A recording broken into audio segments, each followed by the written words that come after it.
എല്ലാവർക്കും സുഖാണെന്ന് വിശ്വസിക്കുന്നു. ഡെയിലി അപ്ഡേറ്റിലേക്ക് എല്ലാ ആളുകൾക്കും സ്വാഗതം. നാളെ ഡിസംബർ 29 തീയതിയും തുടർന്നുള്ള ദിവസങ്ങളിലും നിങ്ങൾ ശ്രദ്ധിക്കേണ്ട വളരെ പ്രധാനപ്പെട്ട കാര്യങ്ങളാണ് ഈ ഒരു വീഡിയോയിൽ വ്യക്തമാക്കുന്നത്. വീഡിയോയുടെ വിശദാംശങ്ങളിലേക്ക് കടക്കുന്നതിന് മുമ്പ് കൂടുതൽ ആളുകളിലേക്ക് ഇൻഫർമേഷൻ എത്താൻ ഷെയർ ചെയ്യുക, ലൈക്ക് ചെയ്യുക, ഫേസ്ബുക്കിലൂടെ കാണുന്ന ആളുകൾ ഫോളോ ചെയ്യുക. വീഡിയോയുടെ വിശദമായ വിവരങ്ങളിലേക്ക് വരാം. SIR ഇയറിംഗിൽ രേഖകൾ ഉണ്ട് എങ്കിൽ 3 മിനിറ്റ് കൊണ്ട് നടപടികൾ പൂർത്തീകരിക്കുമെന്നും വോട്ടർമാരെ വലക്കില്ല എന്നും തെരഞ്ഞെടുപ്പ് കമ്മീഷൻ വ്യക്തമാക്കി. SIR മാപ്പിംഗിൽ നിന്നും പുറത്തായവർ ഹാജരാക്കേണ്ട പൗരത്വ രേഖകൾ എന്തെല്ലാമാണ് എന്ന് BLOമാർക്ക് തെരഞ്ഞെടുപ്പ് കമ്മീഷൻ നിർദ്ദേശം നൽകിയിട്ടുണ്ട്. ഇതുമായി ബന്ധപ്പെട്ട വിവരങ്ങളാണ് പറയുന്നത്. കറക്റ്റ് സമയത്ത് രേഖകൾ ഹാജരാക്കുകയാണ് എങ്കിൽ ഹിയറിംഗിന് ഹാജരാകേണ്ടി വരില്ല എന്നും വ്യക്തമാക്കുന്നു.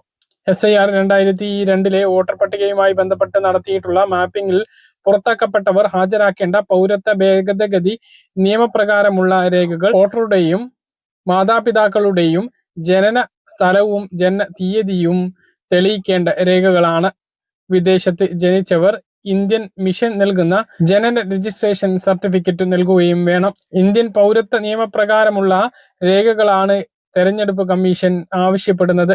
2002 വോട്ടർ പട്ടികയുമായി ബന്ധപ്പെട്ട് മാപ്പ് ചെയ്യാൻ കഴിയാത്ത 19 ലക്ഷം പേരാണ് ഹിയറിംഗിന് ഹാജരാകേണ്ടി വരുന്നത്. പൗരത്വ ഭേദഗതി നിയമത്തിലെ തീയതികൾ പ്രകാരം വോട്ടർമാരുടെ പ്രായം അടിസ്ഥാനമാക്കി വ്യത്യസ്ത രേഖകളാണ് ഹാജരാക്കേണ്ടി വരിക.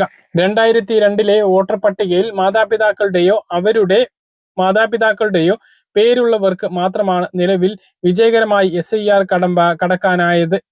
അവശേഷിക്കുന്നവരെല്ലാം ഇനിയും തിരിച്ചറിയൽ രേഖകൾ ഹാജരാക്കി സ്വയം യോഗ്യത തെളിയിക്കണം. ഇതിന് തെരഞ്ഞെടുപ്പ് കമ്മീഷൻ നിശ്ചയിച്ചിരിക്കുന്നത് പൗരത്വത്തിന് മാനദണ്ഡമാകുന്ന രേഖകൾ തന്നെയാണ്. 3 വിഭാഗമായി പൗരത്വ രേഖകളെ തരംതിരിക്കും. 1987 ജൂലൈ 1 മുമ്പ് ഇന്ത്യയിൽ ജനിച്ചവർ സ്വന്തം ജനന രേഖയ്ക്കൊപ്പം മാതാപിതാക്കളുടെ ആരുടെയെങ്കിലും ഒരാളുടെ ജനന രേഖയും ഹാജരാക്കണം. 2004 ഡിസംബർ 2 പൗരത്വ നിയമത്തിൽ വീണ്ടും ഭേദഗതി വരുത്തി. ഇതനുസരിച്ച് വോട്ടറുടെ ജനന രേഖയും അച്ഛന്റെയും അമ്മയുടെയും ജനന രേഖയും SIRൽ ഹാജരാക്കണം. ഹിയറിംഗ് നടപടികൾ തുടങ്ങുന്നതിന് മുന്നോടിയായി വിളിച്ച ഇലക്ടറൽ രജിസ്ട്രേഷൻ ഓഫീസർമാരുടെ യോഗത്തിലാണ് ഹാജരാക്കേണ്ട രേഖകളെക്കുറിച്ച് തെരഞ്ഞെടുപ്പ് കമ്മീഷൻ വ്യക്തത വരുത്തിയത്. ഈ മാനദണ്ഡങ്ങൾ രേഖപ്പെടുത്തിയ കുറിപ്പും ഹിയറിംഗ് നോട്ടീസിനോടൊപ്പം വോട്ടർമാർക്ക് നൽകും. തെരഞ്ഞെടുപ്പ് കമ്മീഷൻ നൽകിയ 13 രേഖകളുടെ പട്ടികയിൽ SSLC സർട്ടിഫിക്കറ്റ്, ജനന സർട്ടിഫിക്കറ്റ് എന്നിവയിലാണ് ജനന സ്ഥലം രേഖപ്പെടുത്തിയിരിക്കുന്നത്. ഇതിൽ ഒന്ന് ഇല്ലാത്തവർക്ക് പ്രതിസന്ധി ഉണ്ടാകും. പക്ഷിപ്പനി കാരണം ആലപ്പുഴയിൽ കോഴി വിഭവങ്ങളുടെ വിതരണം തടഞ്ഞിരിക്കുകയാണ്. ഇത് സംബന്ധിച്ച് 30 ഹോട്ടലുകൾ അടച്ചിടാനും തീരുമാനിച്ചിട്ടുണ്ട്. സംസ്ഥാനത്ത് സപ്ലൈകോ ഭക്ഷ്യവിഹിതങ്ങളുടെയും അതുപോലെ തന്നെ ഡിസംബർ മാസത്തെ റേഷൻ വിതരണം ഇനി 2 ദിവസമാണ് അവശേഷിക്കുന്നത്. 29, 30, 31 തീയതികളിലായിട്ട് ഈ സാധനങ്ങൾ കൈപ്പറ്റേണ്ടതുണ്ട്. ഇല്ല എങ്കിൽ അവ നഷ്ടപ്പെടുന്നതാണ്. റേഷൻ കടയിലൂടെ നീല വെള്ള റേഷൻ കാർഡുള്ളവർക്ക് സ്പെഷ്യൽ അരിയുണ്ട്. എല്ലാ റേഷൻ കാർഡുള്ളവർക്കും സപ്ലൈകോയിലൂടെ വിഹിതങ്ങൾ കൂടുതലാണ്. 4 കിലോ വെളിച്ചെണ്ണ ഒരു റേഷൻ കാർഡിൽ ലഭിക്കുന്നതാണ്. 20 കിലോ അരി 25 രൂപ നിരക്കിലും സപ്ലൈകോയിൽ നിന്നും ലഭിക്കും. ഇതിനു പുറമെ വിലക്കുറവിൽ 13 ഇനം സബ്സിഡി സാധനങ്ങളും ലഭിക്കുന്നതാണ്.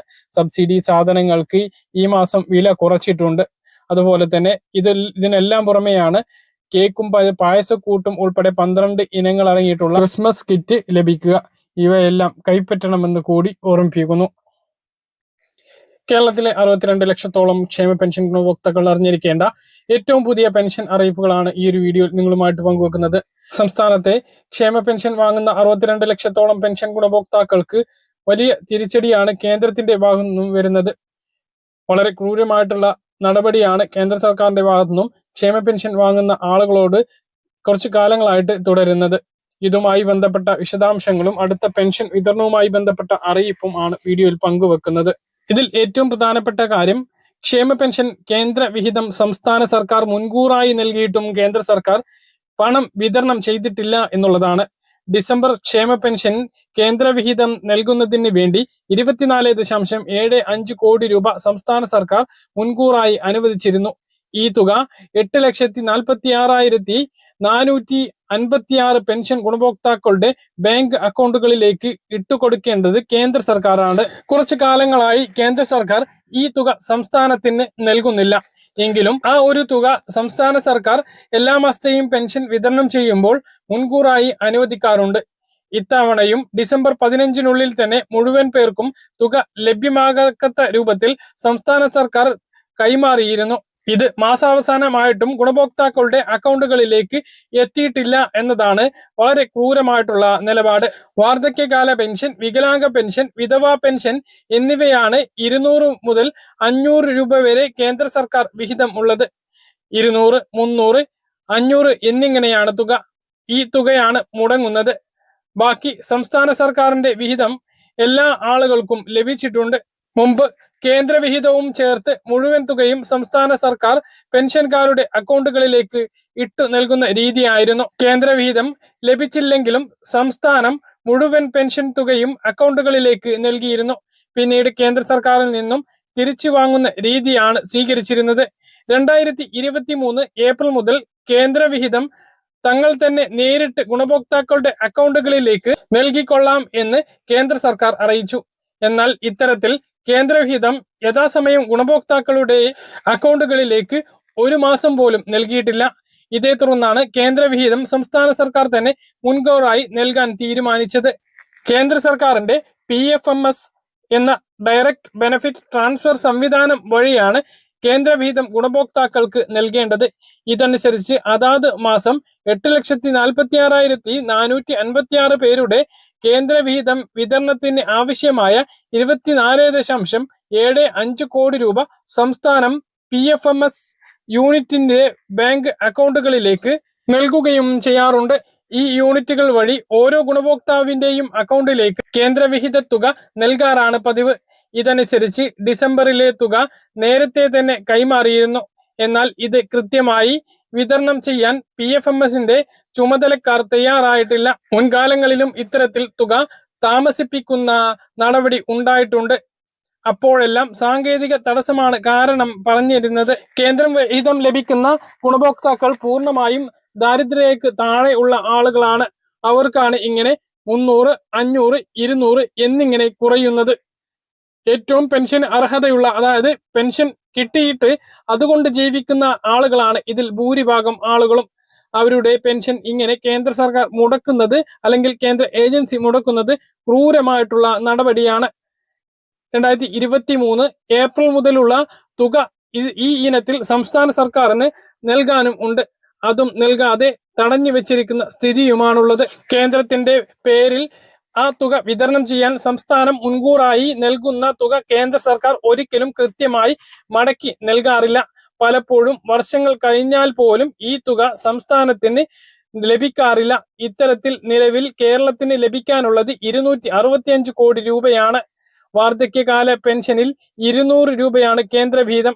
80 വയസ്സിന് മുകളിലുള്ളവരുടെ പെൻഷനിൽ 500 രൂപയും, വികലാംഗ പെൻഷനിൽ 80%, അംഗപരിമിതരായിട്ടുള്ള 18 വയസ്സിന് മുകളിലുള്ള 80 വയസ്സിന് താഴെയുള്ളവർക്ക് 300 രൂപയും, വിധവാ പെൻഷൻ വാങ്ങുന്നവർക്ക് 300 രൂപയുമാണ് കേന്ദ്രവിഹിതമായിട്ടുള്ളത്. ഇത് കൃത്യമായി കേന്ദ്ര സർക്കാർ നൽകുന്നില്ല. എന്നാൽ സംസ്ഥാനം മുൻകൂറായി കേന്ദ്രം നൽകേണ്ട തുക നൽകിയിട്ട് പോലും അത് ജനങ്ങളിലേക്ക്, അല്ലെങ്കിൽ പെൻഷൻ ഗുണഭോക്താക്കളിലേക്ക് കേന്ദ്ര സർക്കാർ നൽകാൻ തയ്യാറാകുന്നില്ല എന്ന ക്രൂരമായിട്ടുള്ള നടപടി തുടരുന്നു. ഇതേക്കുറിച്ച് നിങ്ങളുടെ അഭിപ്രായങ്ങൾ താഴെ കമന്റായി രേഖപ്പെടുത്തുക. ഇനി അടുത്ത പെൻഷൻ വിതരണം ജനുവരി 27 ഉണ്ടാകും എന്നുള്ളതാണ് വിവരം. ജനുവരി മാസം 2000 രൂപയാണ് ഓരോ പെൻഷൻ ഗുണഭോക്താവിനും ലഭിക്കുക. ഇപ്പോൾ പറഞ്ഞിട്ടുള്ള കേന്ദ്രവിഹിതം കുറവുള്ള ആളുകൾക്ക് 300, 200, 500 കുറച്ചാണ് ലഭിക്കുക. പിന്നെ കേന്ദ്രം എപ്പോഴാണ് ആ ഒരു തുക നൽകുന്നത്, അതായത് സംസ്ഥാനമാണ് ആ ഒരു തുക മുൻകൂറായി അനുവദിക്കുന്നത് എങ്കിലും കേന്ദ്ര സർക്കാരിന് മാത്രമേ അത് അക്കൗണ്ടുകളിലേക്ക് ഇടാനുള്ള അധികാരമുള്ളൂ. അത് അവർ എപ്പോഴാണ് ഇടുന്നത് അപ്പോൾ മാത്രമാണ് ആ തുക ലഭിക്കുക. സാധാരണഗതിയിൽ ഒരാഴ്ച കൊണ്ടൊക്കെ ലഭിക്കാറുണ്ട്. ഈ പ്രാവശ്യം 2 ആഴ്ച കഴിഞ്ഞിട്ടും ആ ഒരു തുക ലഭിച്ചിട്ടില്ല എന്നുള്ളതാണ് വാസ്തവം. മറ്റന്നാൾ 30-ാം തീയതി 2000 കോടി രൂപ കടമെടുക്കുന്നുണ്ട്. അത് പെൻഷൻ വിതരണത്തിനാണോ എന്ന് പല ആളുകൾക്കും സംശയമുണ്ട്. പക്ഷെ പെൻഷൻ വിതരണത്തിനല്ല.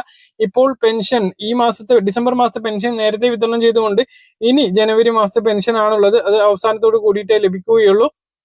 പെൻഷൻ 2000 രൂപയാണ് ലഭിക്കുന്നത്. ജനുവരിയിൽ തന്നെ പെൻഷൻ വർധനവ് ഉണ്ടാകും. അതായത് ബജറ്റ് ജനുവരിയിൽ നടക്കുകയാണ് എങ്കിൽ അതിൽ പെൻഷൻ വർധനവുമായി ബന്ധപ്പെട്ട പ്രഖ്യാപനം ഉണ്ടാകും എന്നാണ് പ്രതീക്ഷിക്കുന്നത്. ഇനി ജനുവരിയിലല്ല ബജറ്റ് അല്ലെങ്കിൽ ഫെബ്രുവരിയിലായിരിക്കും ബജറ്റ്. അങ്ങനെയെങ്കിൽ ആ ഒരു ബജറ്റിൽ 500 രൂപ കൂട്ടിക്കൊണ്ടുള്ള വലിയൊരു പ്രഖ്യാപനം ഉണ്ടാകും. അങ്ങനെ പെൻഷൻ 2500 എത്തും. പിന്നെ വിധവാ പെൻഷൻ, അവിവാഹിത പെൻഷൻ വാങ്ങുന്ന ആളുകൾ, അതുപോലെ തന്നെ മറ്റ് പെൻഷൻ വാങ്ങുന്ന ആളുകൾ ഇവരോട് എന്തെങ്കിലും രേഖ ആവശ്യപ്പെട്ടിട്ടുണ്ടോ എന്ന് പല ആളുകളും സംശയം ചോദിക്കുന്നുണ്ട്. നിലവിൽ അത്തരം ഒരു രേഖ ആവശ്യപ്പെട്ടതുമായി ബന്ധപ്പെട്ട അറിയിപ്പില്ല. ഇപ്പോൾ പഞ്ചായത്ത് ഭരണസമിതികൾ അധികാരത്തിലേക്കുന്ന തിരക്കിലാണ്. അത് കഴിഞ്ഞാൽ ചിലപ്പോൾ ആവശ്യപ്പെട്ടേക്കാൾ. അങ്ങനെ അറിയിപ്പ് വന്നാൽ കൃത്യമായിട്ട് നമ്മുടെ ചാനലിലൂടെ നിങ്ങളെ അറിയിക്കുന്നതാണ്. പറഞ്ഞ കാര്യങ്ങൾ കൃത്യമായിട്ട് മനസ്സിലാണെന്ന് കരുതുന്നു. ഇതുപോലുള്ള ഇൻഫർമേഷനുകൾക്ക് ഫോളോ ചെയ്യുക, സബ്സ്ക്രൈബ് ചെയ്യുക. മറ്റൊരു വീഡിയോ വീണ്ടും കാണാം. ദൂരെ.